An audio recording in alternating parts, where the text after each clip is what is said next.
दिया है 3 बच्चों की औसत आयु 15 वर्ष है, यदि उनकी आयु का अनुपात 3:5:7 है तो सबसे बड़े बच्चे की आयु कितनी होगी। आपको विकल्प दिया गया 7, ऑप्शन नंबर बी दिया गया है 27, ऑप्शन नंबर सी दिया गया है 21, ऑप्शन नंबर डी दिया है 50।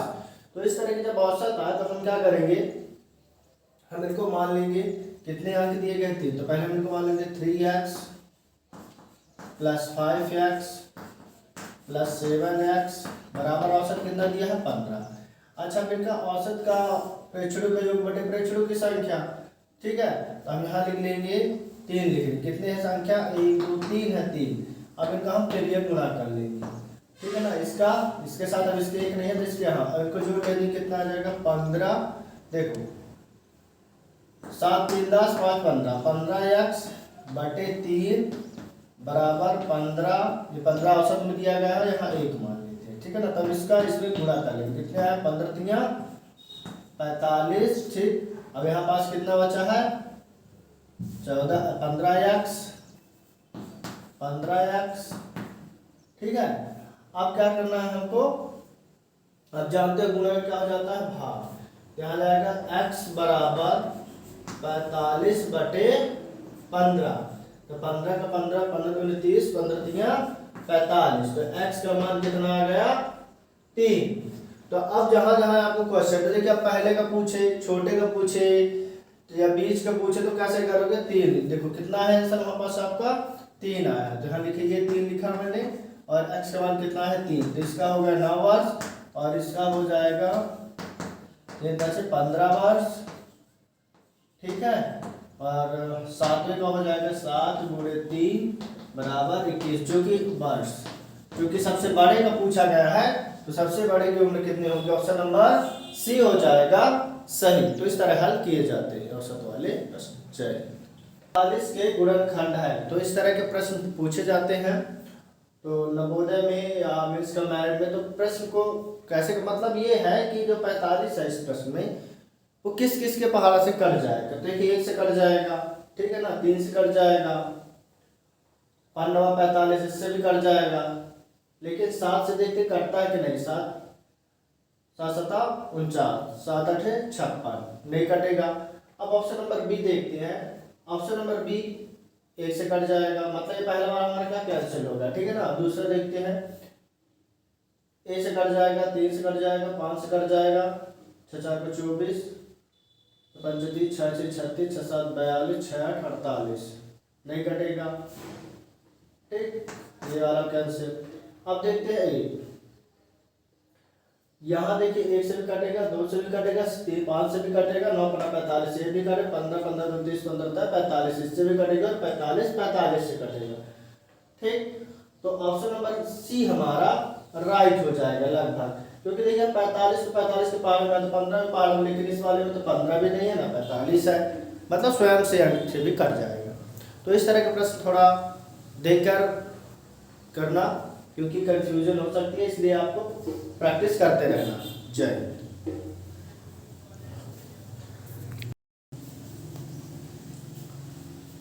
आज पढ़ रहे हैं तीसरा प्रश्न, क्या बोल रहा है, अभाज्य गुणनखंडों का योग, जो संख्या दी गई है इसमें अभाज्य गुणनखंडों का योग, योग मतलब होता है जोड़।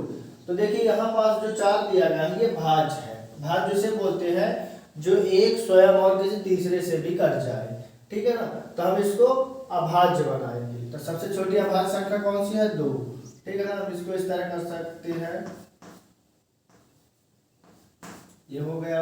अभी देखिए 11 अब क्या हो गया अभाज्य हो गई, गुणे 7 की पावर 5 गुणे 11 की पावर 3, अब इनको हम जोड़ देते हैं, ठीक है ना। तो देखिएगा कितना हुआ, 11 11 जोड़ेंगे, 11 11 11 दूनी 22 हो गया, और यहाँ पास आपके 5 3 कितना हुए 7 8 8 हुए, 8 को जोड़ देंगे, 8 9 10 की 0 और 1 हाथ से चलेंगे, कितना होगा 30। तो ऑप्शन नंबर हमारा बी सही हो जाएगा।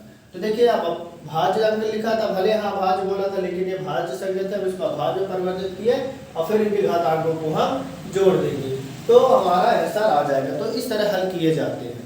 जय। के सभी गुणनखंड कितने होंगे।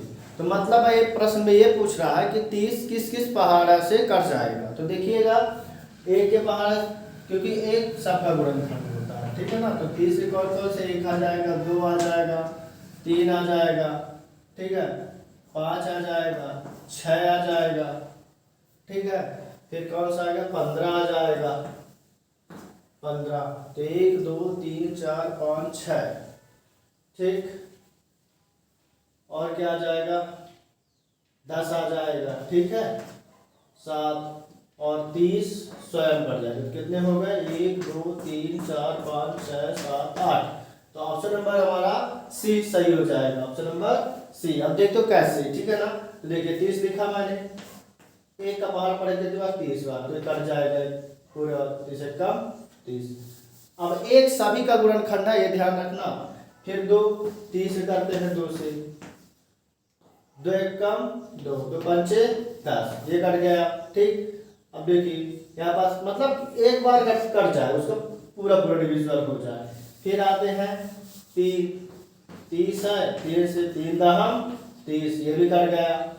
फिर 5 है, यहाँ से 5 5 6 का 30, ये लीजिए। फिर ऐसे 15 15 15 15 दूनी 30। फिर 10 से काटते हैं,